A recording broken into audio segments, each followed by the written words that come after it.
Buenísimas, buenísimas, recontra buenísimas mañanas. Me encanta estar aquí. Mi Cristo interior saluda a tu Cristo interior. Tú que vas a conectarte hoy, mañana, cualquier día. Y también el de aquellos que queriendo conectarse. Hoy es jueves 19 de marzo, día de San José, el personaje más maltratado, más menospreciado de la Biblia. Pregúntense o estudien o busquen cuántas veces he mencionado el nombre de José, padre de Jesús, en la Biblia. El programa es el número 963.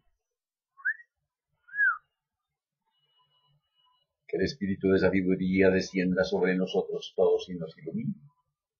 A mí para decir lo que debo decir, a ustedes para comprender.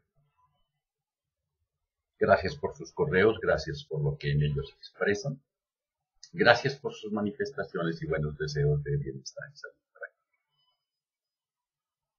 Ayer leímos algo del señor Roberto Kiyosaki, hoy muy famoso. Hace unos 15 años no era muy famoso. Esto que les voy a leer lo traduje yo.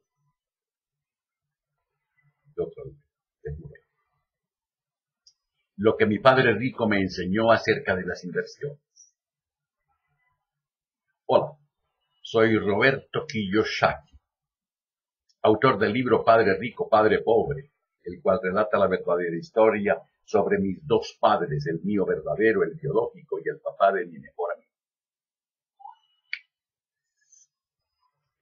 El padre pobre era mi papá, quien era un PhD, doctor. En educación, un hombre muy inteligente que se graduó de la universidad en menos de 2 años, asistió a la Universidad de Stanford y a la de Chicago, y en los últimos tiempos era el jefe de educación para la Universidad de Hawái. Y la razón por la que lo llamo mi padre pobre es porque él era un empleado oficial de alto rango, con un salario muy elevado, pero no importaba cuánto dinero se ganara, siempre estaba quebrado entre los días 20 y 30 de cada mes. ¿Y de qué le sirvió estudiar? Continuemos.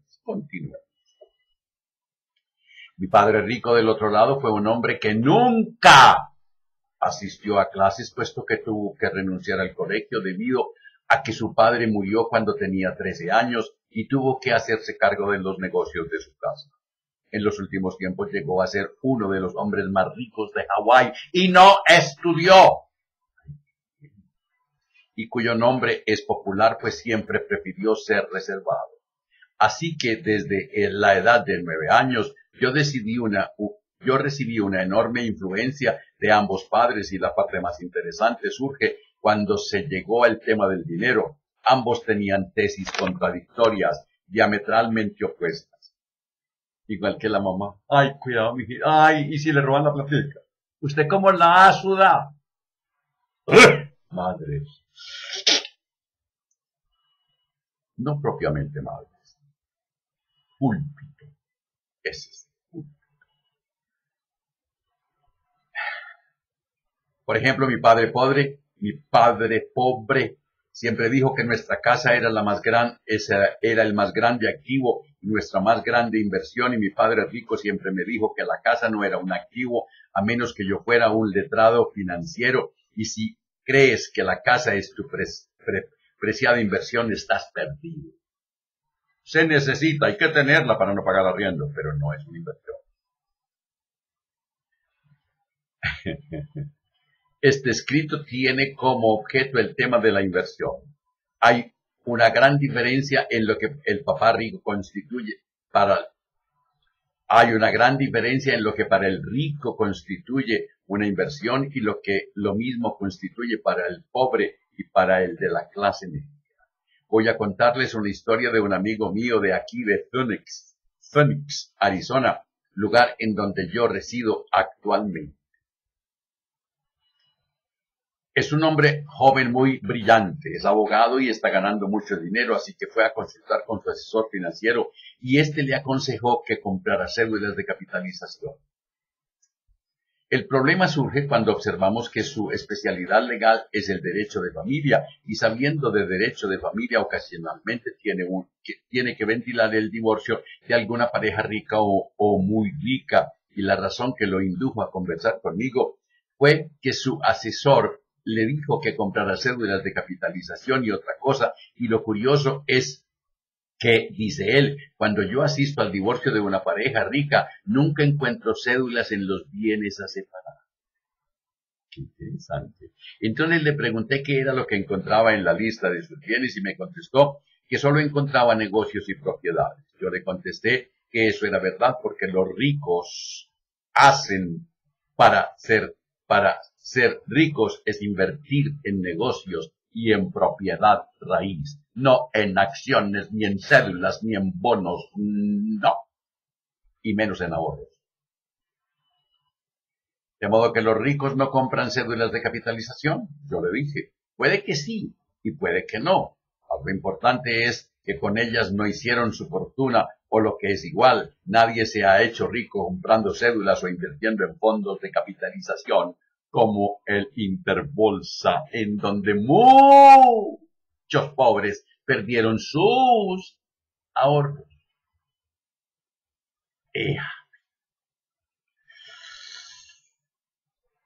Así que volviendo al caso, este escrito nos aclara las diferencias entre lo que los ricos hacen para aumentar sus capitales, gracias, y lo que los pobres y los de la clase media hacen. Y a fin de llegar al grano, uno de los secretos como inversionista y como hombre de negocios que me ha llevado a donde estoy es que yo no soy muy inteligente como una gran mayoría de gente que dice que no fue al colegio o que no obtuvo buenas notas o que era mediocre como estudiante. Y la verdad es que yo nunca fui un buen estudiante y nunca obtuve buenas notas. Nunca. Así que mi secreto fue y ha sido el siempre buscar relacionarme con gente más inteligente que yo. Y todos mis empleados los busqué con ese criterio, que supieran lo que yo no sabía. Y no me interesaba saber. Mis asesores son todos más inteligentes y están mejor capacitados que yo para el negocio. ¡Tararara! Yo no escribí esto. Como inversionista que ha hecho una fortuna con su dinero, con cierta frecuencia me preguntan, tengo un poco dinero extra, ¿en qué me recomiendas que lo invierta? Y estaba ahí sentado y me lo dijo y le dije, ¿tú sí crees que yo soy tan pendejo que te voy a decir en qué invertir? En fin. O mi agente de bolsa me recomienda que compre acciones de X o Y compañía. ¿Tú qué opinas? O un amigo me recomendó este fondo. ¿Qué hago? ¿Compro? ¿O en qué estás tú invirtiendo? Eso sí me lo preguntaron. Y el problema con estas preguntas es que muy a menudo yo doy la impresión de que soy vago o evasivo con las respuestas. Es que para mí el asunto de la inversión no es algo de sí o no, esto es bueno o es malo, porque invertir requiere que la persona sea inversionista profesional, ser rico como inversionista, requiere un poco más de eso y ser algo más específico y especializado que conocer las fluctuaciones de las acciones o si Bavaria está subiendo o si Sudamericana está de baja. ¡No! Los puntos. Miren cómo están las acciones del petróleo hoy. Miren.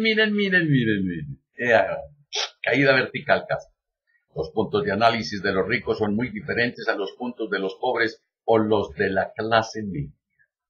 Hay mucha gente que dice que invertir es un riesgo grande y esto es falaz, esto es mentira. Invertir no es riesgoso, lo que sí crea riesgo es la especulación, por ejemplo, acciones. Es decir, aquello de decir que las acciones suben o bajen. Lo que mi padre rico me enseñó acerca de invertir, me enseñó que no era correr riesgos. No, señor. Invertir es fundamentalmente hacer las cosas que produzcan una garantizada utilidad al final. Invertir no es tirar dardos a ver dónde caen, sino escoger verdaderos y seguros negocios, y esto es lo que los ricos hacen, y yo personalmente es lo que hago, escojo muy bien mi proyecto de inversión. Y quiero resaltar que para invertir no es necesario ser una lumbrera de inteligente, sino saberse rodear de personas inteligentes. Un error grande y común de la gente es creer que se tiene que saber todas las respuestas y esto es un imposible. Estamos viviendo en la era de la información y la información se está duplicando cada año y es imposible para uno cualquiera de nosotros tener todas las respuestas. De modo que uno de los mayores capitales que alguien puede tener es contar con amigos conectados y asesores muy bien calificados e informados. Otro aspecto importante se refiere a las múltiples vías para llegar a ser rico y aquí vamos a compartir una con ustedes. Si tú te ganas 20 millones de dólares al año como artista de cine, pues no necesitas leer esto. Ahora, si lo que buscas es hacerte rico con inversiones, entonces tenemos algunas ideas. Recuerda que este es un escrito, aquí hay un error nuevo. La Real Academia ha corregido no se tinta. Es un escrito adicional y no una sarta de consejos y por eso recalcamos que es necesario utilizar la asesoría de los que sí saben, así que no salgan de aquí a decir que fue que yo les dije que hacer esto o aquello. Esta cinta sirve para la gente que vive en cualquier país del mundo, pues he oído decir a algunas personas que la cinta es bueno solo en los Estados Unidos y lo único que logran con eso es descartar la opción que pueden tener. Todos ustedes saben que yo viajo continuamente alrededor del mundo y que algunas leyes pueden diferir de un país a otro en el detalle. Tengo por experiencia que los ricos trabajan en forma casi idéntica, no importa dónde. En otras palabras, si en las leyes pueden ser diferentes, los principios aquí expuestos permanecen iguales. En cuanto a los asesores, hay asesores para los ricos, para la clase media y para los pobres. Es por esto por lo que es absolutamente importante conocer muy bien cuál es la especialización del asesor antes de iniciar cualquier tipo de conversación y que nunca ocurra que tú hables con alguien y después le preguntes cuál es su fuente. En alguna ocasión, alguien me llamó y me dijo, tengo $50,000 y quiero hacerme rico. Eso es infantil. Es lo que me dijo ningún asesor le prestaría atención. Lo primero para una persona saber es cuál es la dirección en la que quiere desenvolverse, qué es lo propio y cierto de su situación y luego decidir qué clase de asesoría requiere. Se tiene que partir de una visión, de un plan general en el tiempo, de un proyecto de vida y luego buscar la asesoría técnica y especializada en el ramo. Mucha gente se enfoca desde el principio por el producto en vez de por la estrategia y de lo que ustedes van a oír no se relaciona con lo que debe hacerse a través de un fondo de capitalización o compra de acciones o inversión o vendiendo o sembrando algo, sino estableciendo una estrategia. Mucha gente compra en un fondo de inversión porque están enfocados en el producto y no piensan en la estrategia. 2 veces que lo dice. La mayoría de la gente proyecta su pobreza, es decir, planea ser pobre toda la vida, precisamente porque si miramos las estrategias de ese tipo de persona que ese tipo de persona utiliza y queremos enfatizarlo, su meta es ser pobre. Ay, gracias a Dios. Ay, como Dios ama a los pobres. Yo no quiero ese Dios. No, ese Dios no. Y la gente lo hace inconscientemente, ni siquiera se dan cuenta de que lo están haciendo y les doy un ejemplo. Cuando alguien te dice que tiene una cédula y que pertenece a un fondo o a una cooperativa, lo que esa persona está haciendo es ahorrando dinero. Muy distinto, muy distinto. Estas personas también suelen decir que si tienen necesidad de liquidez, lo único que tienen que hacer es ir y sacar el dinero. Claro. Esto constituye un ideal de la gente de la clase media para jubilarse a los 60 años, o sea que lo están diciendo es que cuando lleguen a los 60 serán pobres y pobres el resto de la vida. Por lo general se están diciendo inconscientemente en forma subliminal que los ingresos a la edad de 60 años serán inferiores, por lo que serán pobres a los 60. Ya yo llegué a los 70, entonces ya yo no recuerdo. Los ricos tienen un enfoque muy diferente. para la edad de los 60 años tienen mucho, pero mucho dinero y cuentan con tantos, pero tantos ingresos que se ven en verdaderos problemas para poder sacar su dinero sin tener que vérselas con el gobierno. Mas ellos no pueden hacer lo que la mayoría de la gente que consigue un asesor por medio de revistas o de programas de televisión, pues estos asesores están dirigidos para atender a la clase media y clase media alta, es decir, a los empleados, y los ricos no pueden vérselas con ellos por no pensar en la misma dirección. No, está muy distinto. Cuando uno mira las estrategias de que hablan las revistas, los periódicos y aún en la radio, lo que se debe hacer es ir directamente al autor del comentario y tomar en consideración quién es él, y a menudo debes preguntarte si alguien está ganándose pues, $40,000 viviendo en Nueva York, tal vez escribiendo artículos de prensa. ¿Será esa persona un inversionista? Y volviendo al principio, es necesario tener una visión en el futuro de lo que se quiere hacer y hacer que eso suceda, evitando aceptar consejo de gente que tal vez tiene otros proyectos y otras metas en la vida. Hay que preparar la vejez. Independientemente de la opinión, recalcamos que lo más importante es mantener la vista en la estrategia y no en el producto, y así como los ricos hacen cosas diferentemente de la vida que les vemos, igualmente ellos hacen cosas diferentemente en la vida que no les vemos, y en su vida financiera ellos compran los seguros en forma muy diferente, compran acciones diferentemente, compran fondos de inversión diferentemente, porque no buscan el producto sino la estrategia que la inversión encierra. ¿Y qué hizo Interbolsa? Exactamente eso. Desde el punto de vista de la planificación de los impuestos, también hay aspectos muy diferentes. Según las últimas noticias, en los próximos 5 años, 10 millones de americanos no declararán renta porque los impuestos serán cancelados automáticamente, como ya sucede en varios países de Europa. Y esto es muy significativo respecto de lo que está pasando actualmente con el grado de desarrollo tecnológico de nuestra época. Y ahora que mencionamos impuestos, muchas personas creen que impuestos son solo aquellos que tienen que ver con nuestra declaración de renta, y como algunos dicen, trabajamos 4 y 5 meses para el gobierno. Pues la verdad es que es peor que eso, porque la realidad de los impuestos en que se nos tasa cuando ganamos, cuando gastamos, cuando ahorramos, cuando invertimos, cuando perdemos, cuando ganamos en lotería o juego y finalmente pagamos impuestos, también al morir. 32%, 32 al 35% actualmente. Fuera del IVA, fuera del predial, fuera. Así que el mayor gasto que tiene cualquier persona es el pago de impuestos, y forma parte de la estrategia que me enseñó mi papá rico, y es lo que tiene que ver con los seguros, porque los seguros son la forma de minimizar o de salvaguardarnos o protegernos a nosotros mismos de la sed insaciable del gobierno. Aquellos que son empleados conocen muy bien que son los más indefensos, pues el gobierno captura sus impuestos desde la nómina mucho antes de que el empleado le llegue el cheque a sus manos. Ave María.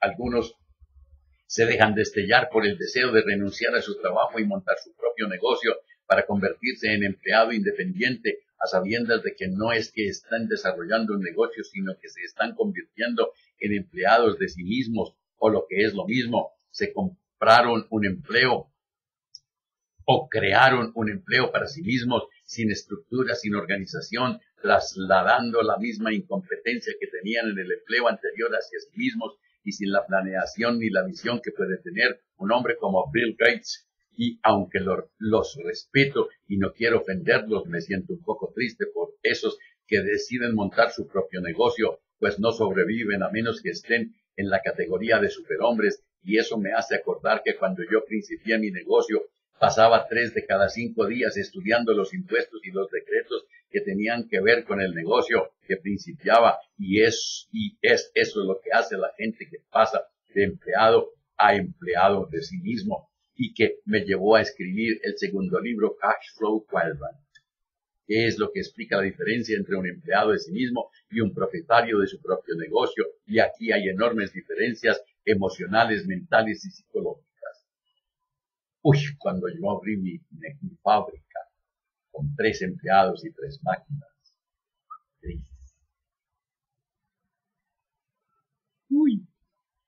Así que resumiendo, lo más importante es la estrategia que debe definir lo que vas a hacer con el paso de los años, por lo que desafortunadamente la mayoría de la gente de la clase media está programada inconscientemente para ser pobre cuando llegue a los 60. Es casi aterrador como vemos a tanta gente que, por ejemplo, tiene 4 hijos y tienen que trabajar desesperadamente para mandarlos a la escuela, para pagar la casa, para comprar el carro y todos los etcéteras que suenan y que sueñan diciendo que la vida cambiará cuando los niños se gradúen. Y finalmente, 30 años luego, el último de los niños se gradúa y la realidad es que ahora tiene otros 4 niños que se mudan a vivir con ellos y que pueden muy bien ser el papá y la mamá del lado de la esposa o el papá y la mamá del esposo. Es lo que se llama el regreso de los padres. No aquí. Esto todo pertenece a una gran programación que se inicia en la niñez cuando nos dicen que debemos estudiar mucho para sacar buenas notas y luego encontrar un buen puesto. ¡No! Y comprar una bella casa, eso sí, invertir en fondos no de capitalización para tener una vejez tranquila y luego jubilarte, lo que hace que nuestra mente esté programada en contra de las inversiones y la riqueza. Nos programan para ser pobres, pero con diploma. Y hasta con 3 diplomas. La persona que más impuestos paga es la que se llama independiente, y esto porque el plan de vida era para ser pobre igual que sus padres lo fueron y por eso terminan viviendo otra vez juntos al cabo de los años. Qué tristeza, qué regresión, qué reversazo. Imaginemos qué pasará en el año 2014. Pensemos si habrá seguro social, porque de la manera como están las cosas, ¿qué nos hace pensar que el gobierno tendrá dinero para pagarle a millones y millones de pensionados que habrá para esa época? Porque simplemente todos ellos se programaron para ser pobres desde chicos. Y si no, pregunten qué hace con pensiones. Se ha observado que las personas de todos los países subdesarrollados se han dedicado a tener hijos que seguirán los pasos de sus padres porque cuando estén mayores trabajarán como empleados, pues están programados para ser pobres y por lo tanto el gobierno los atenderá, lo que hará que todos los días haya menos personas que puedan pagar por ello. El índice actual mundial muestra que para cada jubilado hay 3 trabajadores que pagan por él, pero en muy pocos años este índice bajará y estará en un trabajador pagando por un jubilado, y ese jubilado puede ser tu padre o tu madre y seguidamente no habrá nadie pagando por nadie. Si tú todavía piensas en jubilación y en que el gobierno se encargará de tu vejez, entonces tú eres de los que está pensando en ser pobre cuando llegues a los 60 años. Y esto es lo que ocurre en la gran mayoría de los de la clase media. Y recuerden que ahora la jubilación es mujeres a los 62, hombres a los 65. Tú eres libre de programar lo que va a ser tu vida y puedes programar ser pobre a los 60 o rico, y de esto se trata este libro. Si tú sigues creyendo en la programación falaz del ideal de la clase media, estudia y consigue un buen empleo para que te puedas... Es que un hombre sin un diploma es un don nadie. Ah, sí. Estudié, mijito, estudié. Y un hombre sin un diploma, invirtiendo en cédulas de capitalización y en fondos de inversión, y esto está bien para mucho, pero la trampa está en que para disimular los impuestos de la mayor cantidad de dinero que ganas, te compras una casa más grande y lo que terminas haciendo es pagando más impuestos hasta el punto en donde ya no puedes descontar más por tu hipoteca y terminas engañado por el gobierno. Y todo esto hay que establecer claramente qué es un activo y qué es un pasivo, y cada uno debe tener un perfecto conocimiento de lo que significan los nombres y las cifras contables, qué dice el balance financiero, el balance para ti, y no qué es lo que tu asesor te quiere demostrar. Eres tú quien es el responsable de saber lo que las cifras reflejan y hacia dónde estás encaminado. Aquí viene otra vez lo que mi padre pobre me decía, que había que estudiar y que el conocimiento de las palabras lo era todo. Pero mi padre rico me decía que no escuchara a mi padre pobre porque era un ignorante de las finanzas, porque no podía leer números, solo palabras, y se ha comprobado que quien es capaz de leer números tiene el poder sobre todos aquellos que solo leen palabras. Porque aquel que no lee números en ocasiones tiene que acudir a los que escriben las palabras, como aquel ejemplo del periodista de Nueva York que se ganaba $40,000 al año y te estaba dando consejo. Los números cuentan historias y la idoneidad financiera consiste en leer la historia que los números en un balance cuentan. ¿Es una historia de esperanza o una tragedia? Hay quienes viven trabajando como mulas y mueren pobres. O también hay los que arrancaron de cero y murieron billonarios. Los números siempre cuentan esas historias.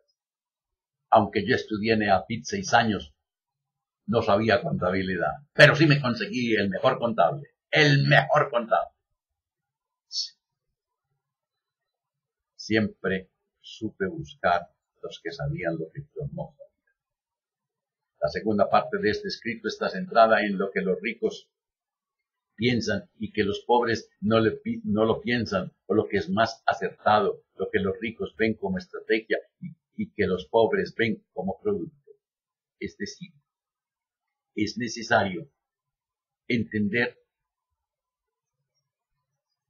que para llegar a ser rico hay que tener la idea, el pensamiento, las ganas, la curiosidad, los artículos, no maldecirlos. Cuando yo trabajaba con la gente de Bellavista les decía, ustedes que dicen muy ricos, ¿y quiénes traen los televisores que ustedes se roban? ¿Y quiénes traen los carros que ustedes se roban? ¿Cómo es posible que desde un púlpito digan que Dios ama a los pobres y nosotros qué? Jodidos. ¿Y quién le da empleo a los pobres? ¿Quién le da empleo a los pobres? ¡Los ricos! Y los maldicen. Y nos.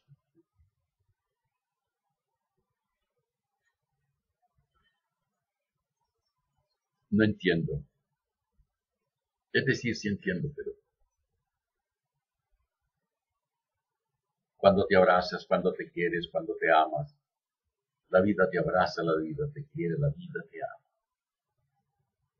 Digan esto que voy yo a decir, díganlo varias veces al día. Me acepto y me apruebo como soy. Me acepto y me apruebo como soy. Me amo. Mañana, si sale el sol, será viernes. Hablaremos de todo un poco. Que la prosperidad, la armonía, la salud, la sabiduría y el amor sean con ustedes y sus familias, conmigo y mi familia. Si hoy tienen un momento de debilidad, de frustración, de fracaso, de rabia, invoquen al espíritu de sabiduría. Cuéntenle lo que les pasa. Y si encuentras algo en tu corazón contra tu esposa o contra tu hijo o contra un vecino o contra un desconocido, perdónalo, ámalo, agradece, olvida. Y si es contigo mismo, perdónate, ámate, agradece y perdona. Y no se les olvide reír, pero por nada, nada, nada del mundo.